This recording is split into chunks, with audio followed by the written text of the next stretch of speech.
परळी विधानसभा मतदारसंघामध्ये खरं तर काटेकी टक्कर होणार आहे। मागच्या लोकसभेच्या निवडणुकीमध्ये बीड मतदारसंघामध्ये आपण पाहिलं होतं पंकजाताई मुंडे यांना पराभवाला समोर जावं लागलं होतं आणि जरांगे फॅक्टरमुळे खरं तर या मतदारसंघामध्ये पंकजाताई मुंडे यांना पराभव पत्करावा लागला होता आणि बजरंग सोनवणे हे खरं तर शेवटच्या क्षणी निवडून आले होते। आता या अटीतटीच्या सामन्यामध्ये खरं तर लोकसभेच्या निवडणुकीमध्ये मुंडे घराण्याला खरं तर पराभवाला समोर जावं लागलं होतं। आता परळी मतदारसंघाचा आपण आज विचार करणार आहोत। या मतदारसंघामध्ये शरद पवार साहेबांच्या खरं तर बॅनरला काळे फासलेले आहे। नेमके हे काळे का फासले आणि या मतदारसंघाची नेमकी स्थिती काय आहे आणि या ठिकाणी कोणामध्ये टक्कर होणार आहे पाहूया त्या व्हिडिओच्या माध्यमातून। नमस्कार, मी डॉक्टर नागराज मगरे, शब्दयोद्धा लाईव्ह मध्ये आपल्या सर्वांचं मनपूर्वक स्वागत। परळी मतदारसंघ म्हटल्यानंतर आपल्या लक्षात येतं की हा सेन्सिटिव्ह मतदारसंघ आहे, अतिशय संवेदनशील मतदारसंघ आहे आणि या मतदारसंघामध्ये आपण पाहतोय मुंडे घराण्याची सत्ता ही कायम राहिलेली आहे। आणि मग आत्ताच्या या ज्या निवडणुका आहेत, लोकसभेच्या निवडणुका झाल्या, या निवडणुकीमध्ये या बहीण भावाचा अर्थात धनंजय मुंडे आणि त्यांच्या भगिनी पंकजा मुंडे या मुंडे परिवाराला लोकसभेमध्ये पराभवाला समोर जावं लागलेलं आहे। आणि मग अशा प्रसंगी आपण पाहतोय की या मतदारसंघामध्ये कायम वर चष्मा राहिलेले मुंडे घराणे या विधानसभेच्या निवडणुकीमध्ये या परळी मतदारसंघामध्ये पुन्हा नव्यानं बाजी मारतील का? परंतु आपण पाहिलं कालची स्थिती अशी होती की कालपर्यंत लोकांनी ज्या पद्धतीने मुंडे घराण्याला समर्थन दिलेलं होतं, परंतु जरांगे फॅक्टरच्या नंतर मराठा आणि ओबीसी या दोन समुदायामध्ये एक वेगळं तेढ निर्माण झालेलं आहे आणि याचाच फायदा प्रत्येक राजकीय पक्ष घेत आहेत। आणि यामध्ये आपण पाहतोय सुरुवातीला फड यांची उमेदवारी जाहीर होणार, ते इच्छुक आहेत असं गृहीत धरलेलं होतं, परंतु राष्ट्रवादी काँग्रेसने मात्र धनंजय मुंडे यांच्या विरोधामध्ये जाणीवपूर्वक राजेसाहेब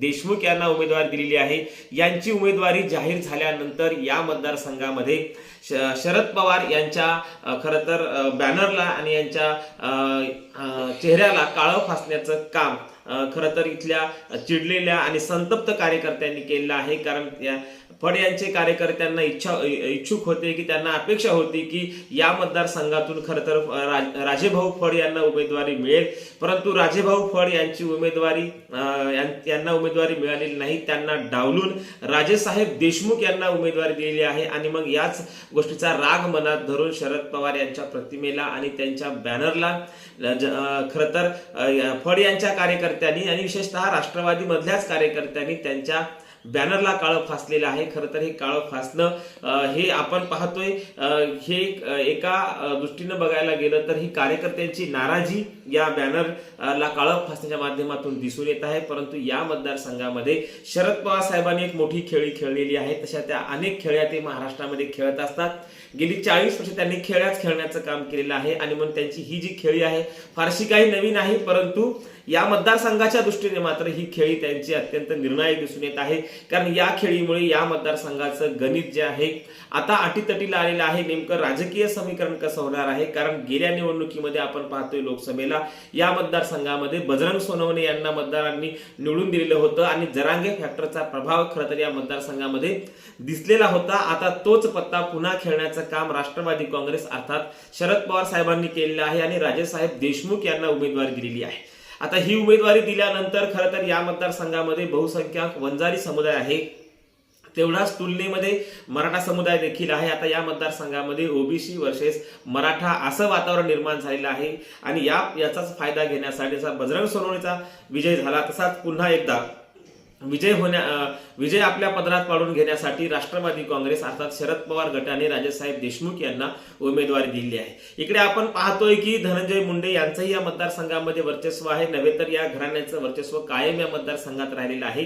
आणि आता आपण पाहतोय की बहीण भाऊ एकत्र आल्यामुळे आता या मतदारसंघामध्ये याची शक्ती वाढलेली आहे, परंतु लोकसभेचा पराभव मात्र अजूनही त्यांच्या मनावरला जो आहे तो गेलेला नाही, तो जो कोरलेला पराभव आहे आणि हा पराभव ते अजूनही विसरलेले नाहीत। आणि अशा प्रसंगी परळी विधानसभा मतदारसंघामध्ये धनंजय मुंडे यांना उमेदवारी मिळते। त्यानंतर आता आपण पाहतोय राजेसाहेब देशमुख यांना उमेदवारी दिलेली आहे, त्यामुळे ओबीसी वर्सेस मराठा असा संघर्ष पाहायला मिळतोय की काय ही देखील शंका यायला लागली आहे। आणि याच मतदारसंघामध्ये खरं तर राजेभाऊ फड यांना उमेदवारी मिळेल असं सर्वांना वाटत होतं, सर्वत्र चर्चा देखील होती। कार्यकर्त्यांनी तसं ऑफिस देखील काढलेलं होतं आणि सर्व कार्यकर्ते देखील मोठ्या आनंदामध्ये होते की राजेभाऊ फड यांना उमेदवारी मिळेल, परंतु आयत्या वेळी शरद पवार साहेबांनी पुन्हा एकदा मराठा कार्ड खेळलं आणि या मतदारसंघामध्ये राजेभाऊ फड यांना उमेदवारी नाकारली आणि उमेदवारी नाकारल्यानंतर कार्यकर्त्यांनी शरद पवार यांच्या बॅनरला आणि त्यांच्या प्रतिमेला खरं तर या ठिकाणी काळं फासलेलं आहे आणि ही जी काही फोटोला काळं फासण्याचं कारण मात्र एकमेव आहे की राजेभाऊ फड यांना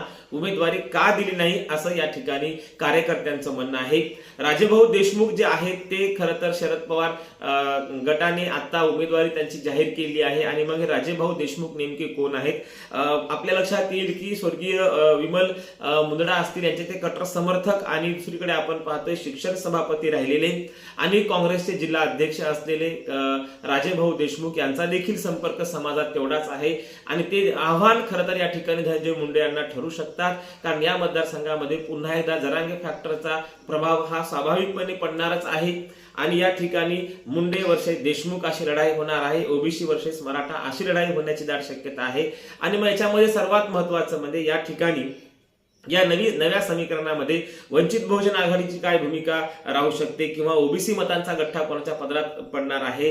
मराठा आरक्षणाच्या दृष्टीने पाहायला गेलं तर स्वाभाविक आहे की महाविकास आघाडीकडेच ही मतं डायव्हर्ट होण्याची दाट शक्यता आहे आणि जातीय संघर्ष जो आहे याच्यातून होऊ शकतो, परंतु असं होऊ नये, कारण आज आपण पाहतोय प्रत्येक राजकीय पक्षाने आपली जी मताची गणितं आहेत ते जातीनुसार ठरवलेली आहेत आणि स्वाभाविक आहे की भारताची लोकशाही खरं तर या जातीमध्ये बंदिस्त झालेली आहे, जातीमध्ये अडकलेली आहे, घराणेशाहीमध्ये अडकलेली आहे, सरंजामी मानसिकतेमध्ये अडकलेली आहे आणि मग ही लोकशाही अडकलेली लोकशाही बाहेर काढण्याचं काम अनेक छोटे मोठे पक्ष करतात, परंतु त्यांना म्हणावं तितकं यश मिळत नाही आणि जातीचे समीकरण अधिक घट्ट होताना आपल्याला दिसून येत आहे। आणि म्हणून या मतदारसंघामध्ये पुन्हा एकदा ओबीसी वर्सेस मराठा असा संघर्ष झाला तर नेमका विजय कोणाचा असणार आहे? राजेसाहेब देशमुख विजय होणार का इकडे ओबीसी नेतृत्व करणारे आणि खऱ्या अर्थाने ओबीसी असलेले धनंजय मुंडे या मतदारसंघातून निवडून येणार? हे खरं तर 2024च्या या निवडणुकीमध्ये ही चुरशीची निवडणूक असणार आहे, अतिशय संवेदनशील हा मतदारसंघ आहे आणि या मतदारसंघामध्ये नेमकं काय होणार आहे, येथे वंचितची भूमिका काय असणार आहे, मुस्लिम मतदार कोणाच्या पाठीमागे जाणार आहे, ओबीसी मतदारांचं काय म्हणजे मराठा आरक्षणाचा काय परिणाम या मतदारसंघामध्ये पडतो हे खरं तर पाहण्यासारखं असणार आहे। आयत्या वेळेला राजे भाऊ फड यांची उमेदवारी नाकारलेली आहे, त्यामुळे ही उमेदवारी नाकारल्यामुळे आज आपण पाहतो या मतदारसंघामध्ये कार्यकर्त्यात देखील नाराजी निर्माण झालेली आहे आणि हा नाराजीचा सूर भविष्यामध्ये राजेसाहेब देशमुख यांना फटका बसू शकतो। त्यांच्या उमेदवारीला खरं तर विरोध इथून स्थानिक पदाधिकाऱ्यांचा आहे आणि म्हणून फड यांना उमेदवारी का दिली नाही म्हणून पवार साहेबांच्या खरं तर प्रतिमेला त्यांनी काळं फासलेलं आहे। याचा अर्थ कुठेतरी राष्ट्रवादी काँग्रेस अर्थात शरद पवार गटाचे कार्यकर्ते पदाधिकारी राजेसाहेब देशमुख यांच्या उमेदवारीने नाराज आहेत, त्याचा फायदा धनंजय मुंडे यांना होतो का हे खरं तर या निवडणुकीमध्ये पाहण्यासारखं असणार आहे। धन्यवाद।